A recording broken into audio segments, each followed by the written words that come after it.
la mañana con 33 minutos. Regresamos a esta primera edición de Radio Análisis a través de todas las plataformas de Radio Universidad de Chile, de la red de radios que piensan y también a través del canal de televisión UChile TV, completamente en vivo y en directo cuando son las 9 de la mañana con 33 minutos. Bueno, hay un debate abierto que se produjo a partir de esta idea, y menciono idea porque todavía esto no se traduce en ningún proyecto de ley ni nada, por parte del presidente de la República, Gabriel Boric, de avanzar en un proyecto de negociación por rama. No es estrictamente negociación por rama, pero algo parecido se está ahí tramando en el Palacio de la Moneda, o por lo menos así se ha esbozado por parte de las autoridades. Todo esto ha abierto una serie de discusiones, conversaciones respecto de la factibilidad de que esto se pueda materializar en nuestro país, cuál sería su real utilidad y el impacto también en nuestra economía. Bueno, para profundizar en este tema está con nosotros acá en estudio la doctora en estudios latinoamericanos de la Universidad de Colonia, Alemania, becaria con CONICYT, también integrante de Fundación Sol, porque por cierto, no lo mencioné, estamos en el espacio que tenemos semanalmente con Fundación Sol. Karina Narbona, a quien le damos la bienvenida. ¿Cómo estás, Karina? Buenos días, gracias por estar acá nuevamente en la radio. Hola, Claudio, buenos días, muchas gracias. Sí, hablemos un poco respecto de esto y vamos a tratar de hacerlo de la manera más pedagógica posible, ¿no? Para que la gente que nos está escuchando a esta hora de la mañana pueda estar muy clara respecto del tema. Así que partamos quizás a lo mejor con un poco de contexto histórico, ¿no? Quizás a lo mejor nos vamos muy atrás y vamos a abarcar mucho, pero es importante para tenerlo claro respecto de cómo han sido los procesos de sindicalización y cómo ha sido la relación histórica en nuestro país entre el mundo del trabajo y los patrones, el mundo empresarial, la patronal, etcétera, etcétera. ¿Qué podríamos decir al respecto? Porque es importante para tenerlo claro en términos de poder entender lo que se está discutiendo hoy en día.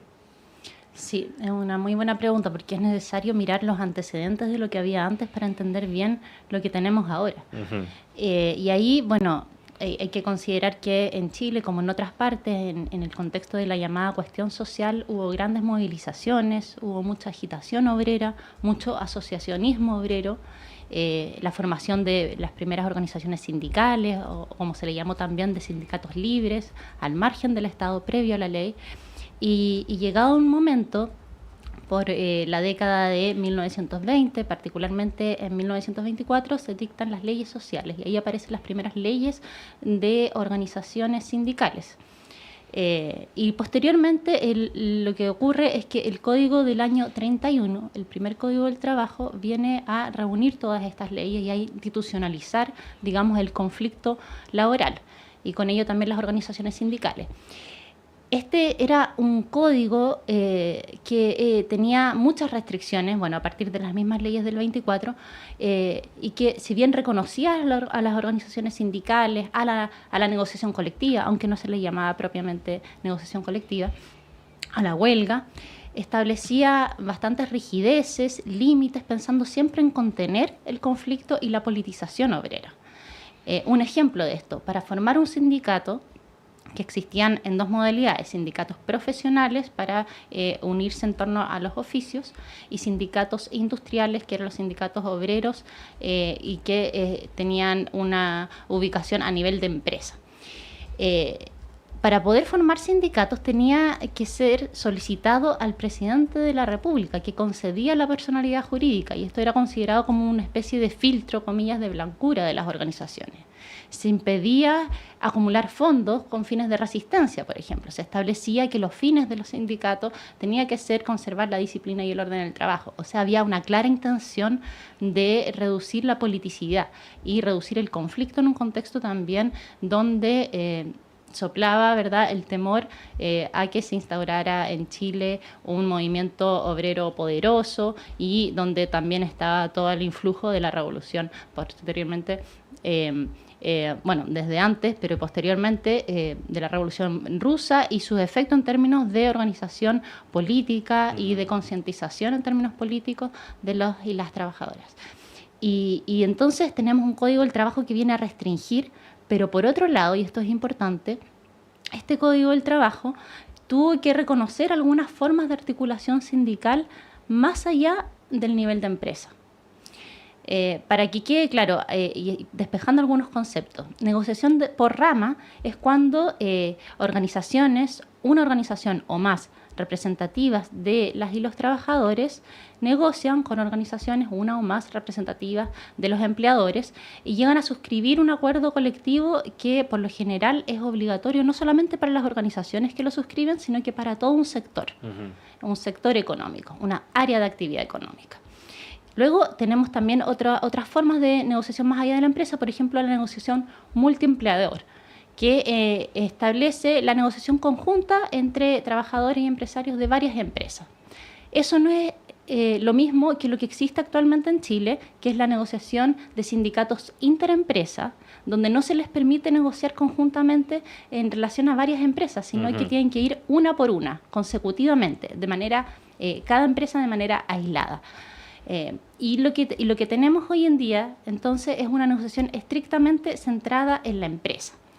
Antes, si bien se privilegiaba la negociación por empresa, en el Código del 31, que estableció el modelo que rigió por décadas hasta la dictadura, en el Código del 31 se permitía negociar más allá de la empresa. Por ejemplo, lo podían hacer los llamados sindicatos profesionales y sus confederaciones. Y también existían pequeñas válvulas, pequeñas rendijas, podríamos decir, para los sindicatos industriales y para los obreros organizados en este tipo de organizaciones para poder generar gestiones y negociaciones en torno al salario mínimo. Esto se conoce poco.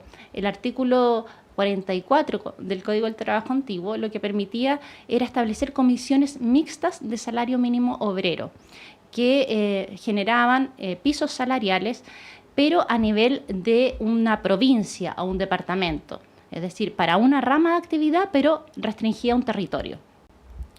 Y posteriormente, ya hacia el año 68, varias décadas después, se establecen las comisiones tripartitas a través de una ley, las comisiones tripartitas que permiten fijar salarios mínimos para una rama de actividad a nivel nacional. Cuando se habla de la negociación por rama en el pasado, y generalmente se está pensando en este hito, el año 68, es decir, que hubo que esperar una fecha tan tardía como casi los años 70, hacia fines de la década del 60, para encontrar formas de negociación ramal en Chile. Pero lo cierto es que habían antecedentes ya desde la década del 30 de tarifados que se fueron desarrollando en distintas industrias. Por ejemplo, tenemos el tarifado en el caso de la industria gráfica, de los obreros de imprenta. Eso no hay muchas referencias documentales, pero nosotros hemos podido recabar contratos colectivos de esa época. Y hay un contrato del año 35, de una fecha tan temprana como el año 35, de la industria hotelera también.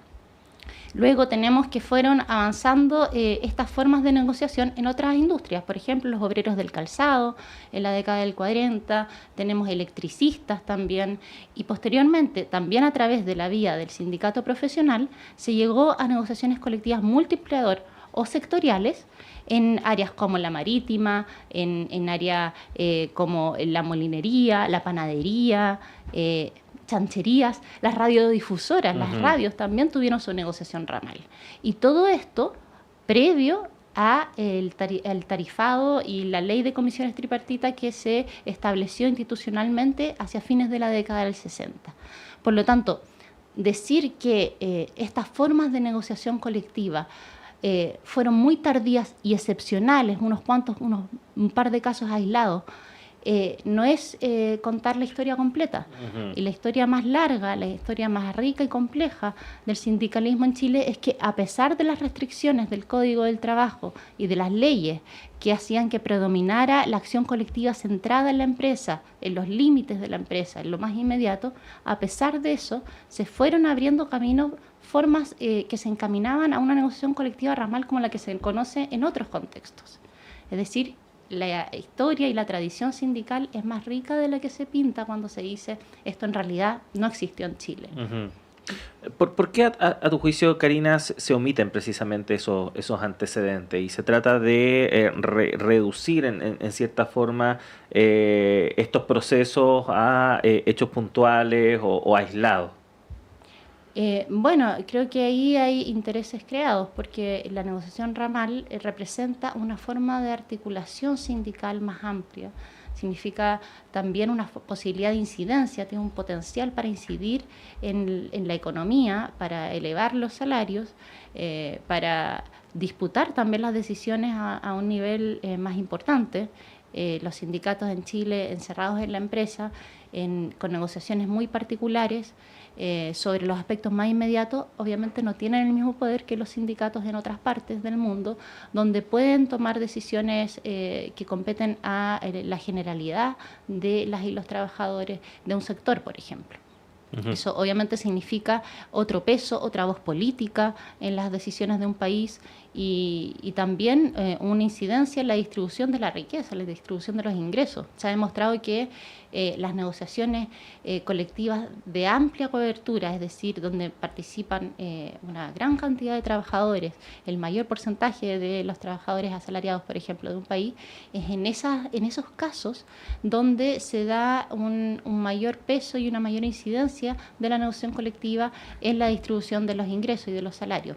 Pero en Chile ese mecanismo de distribución está muy desactivado porque la cobertura de la negociación colectiva es muy baja, una medida que considera las particularidades de Chile con toda la rotación laboral que hay, con toda la inestabilidad laboral que hay, pero también considerando estándares internacionales, establece que la negociación, la cobertura de los trabajadores cubiertos por negociaciones colectivas en Chile no supera el 13%.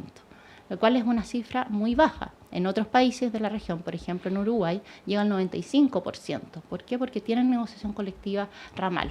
Y ahí los efectos de la negociación colectiva son mucho más sustantivos y permiten hacer una diferencia. Lo que en Chile ocurre de una manera muy mínima o, digamos, muy acotada. Uh-huh. Ahora, Karina, ¿qué podemos decir de aquellas voces que sostienen que avanzar en una negociación colectiva ramal podría afectar las relaciones laborales más que mejorarlas, por así decirlo, fortalecerlas?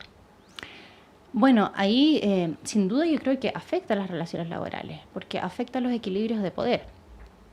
Ahora, es interpretable, es opinable si es que eso es algo positivo o negativo. Desde nuestro punto de vista, una relación laboral más equilibrada, donde los trabajadores y trabajadoras tienen voz y tienen posibilidades de tomar decisiones y de participar en las decisiones, por ejemplo, respecto a grandes cambios en la empresa, pero también en relación a lo que ocurre en las dinámicas de las empresas en un sector, es positivo.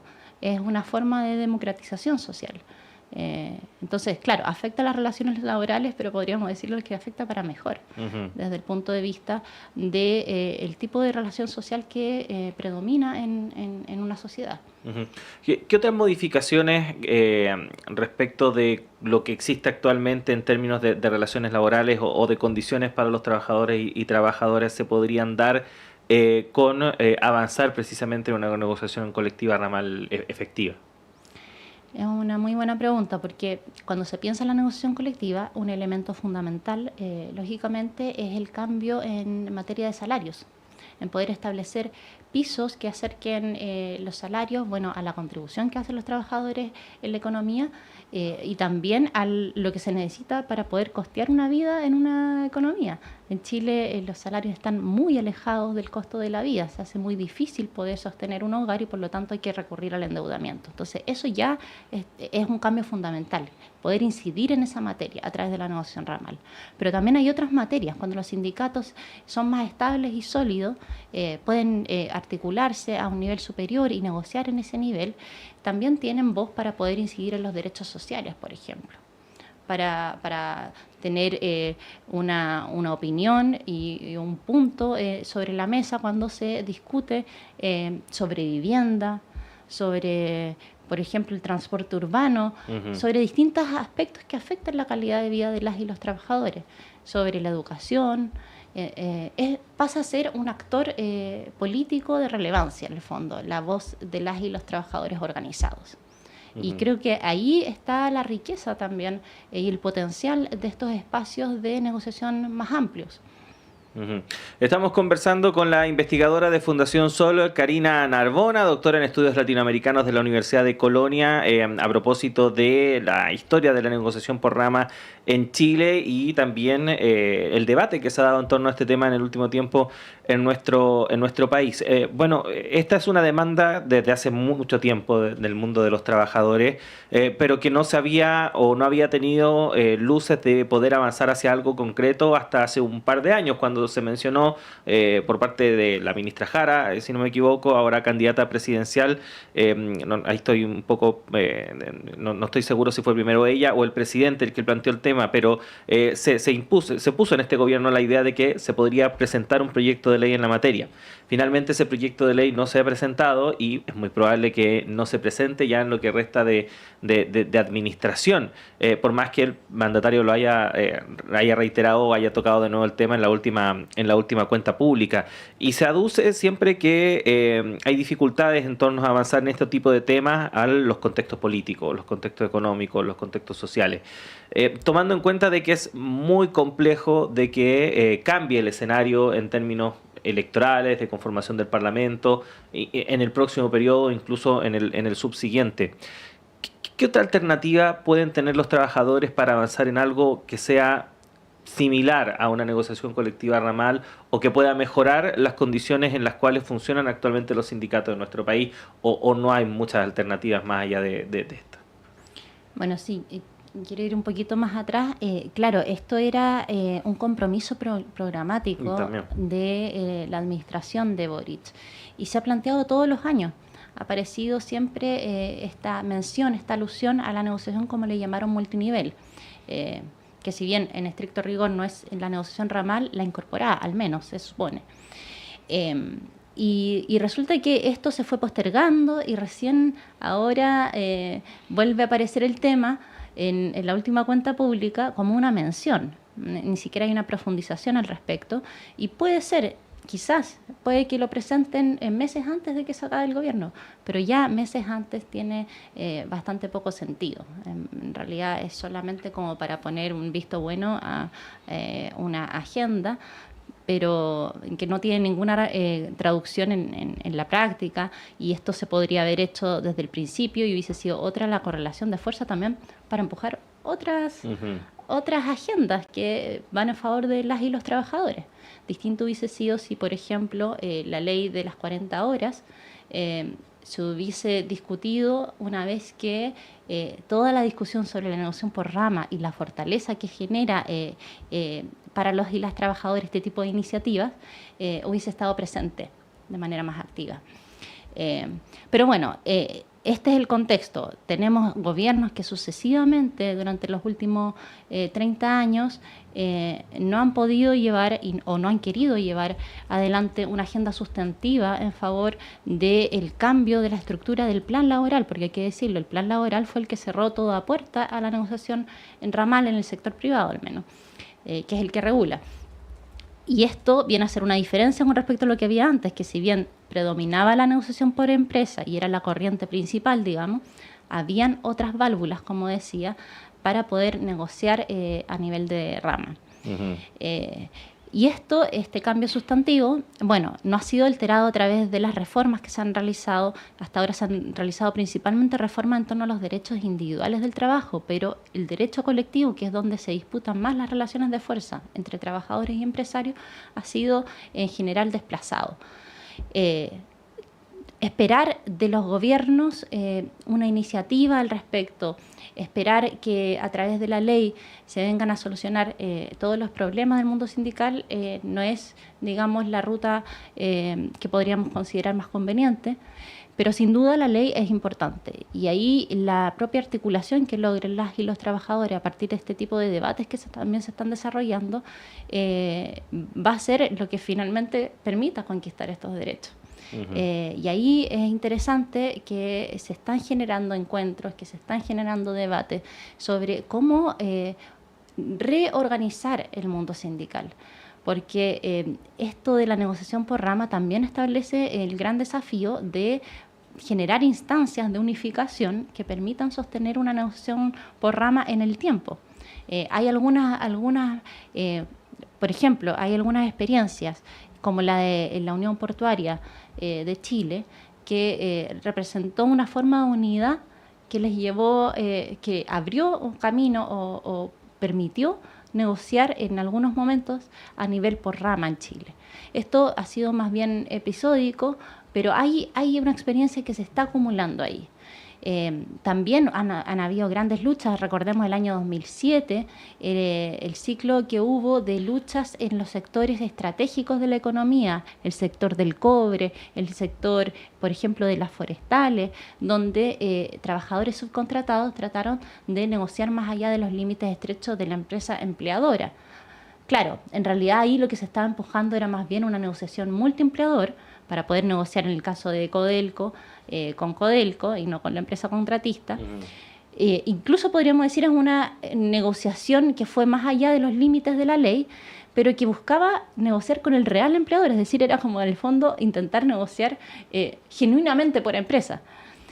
Pero aún así, con esos límites, era una negociación que logró salir de los estrechos márgenes de la camisa de fuerza que puso el plan laboral, que era negociar con la razón social, con la razón jurídica que se declara como empresa empleadora, que es una forma de también entorpecer el camino a los sindicatos, porque ya sabemos, en Chile se dan muchas triquiñuelas, digamos, muchos trucos para tratar de dividir aún más a las y los trabajadores y sus organizaciones. Y existe el llamado multiroot, por ejemplo, donde incluso una misma unidad económica se separa en varias razones sociales, impidiendo que se organicen en un sindicato único, por ejemplo, las y los trabajadores, para efectos de negociar colectivamente y de mejorar sus condiciones de vida. Entonces, la realidad es altamente compleja, porque por un lado tenemos un código del trabajo heredero del plan laboral del año 79, que permite solo negociar en realidad a nivel de empresa o incluso a un nivel inferior establecimiento, pero además tenemos que entre los pilares del plan laboral se estableció el llamado pluralismo organizacional, incentivando en el fondo que se generen muchos sindicatos dentro de la empresa, incluso que compitan con grupos negociadores. Y además tenemos que se genera esta figura de empresa que es muy falseable a través de estas razones sociales que son de papel. Entonces tenemos un escenario institucional que es muy restrictivo y que impide en el fondo ir acumulando fuerza sindical. Pero a pesar de eso, los trabajadores se han abierto camino en algunos sectores, acumulando recursos de poder que también dan un ejemplo para otras organizaciones de cómo se podría ir abriendo espacio el mundo sindical para tratar de salir adelante pese a las restricciones institucionales. Bueno, sin duda alguna un tema muy pero muy necesario de abordar con la profundidad que se requiere, con todo el contexto, no solamente con algunos titulares, así que en ese sentido agradecemos siempre la ayuda de todo el equipo de Fundación Sol que semanalmente están acá con nosotros acá en la radio. Karina Narbona, muchas gracias por haber venido, te esperamos pronto, que estés bien. Gracias, Claudio.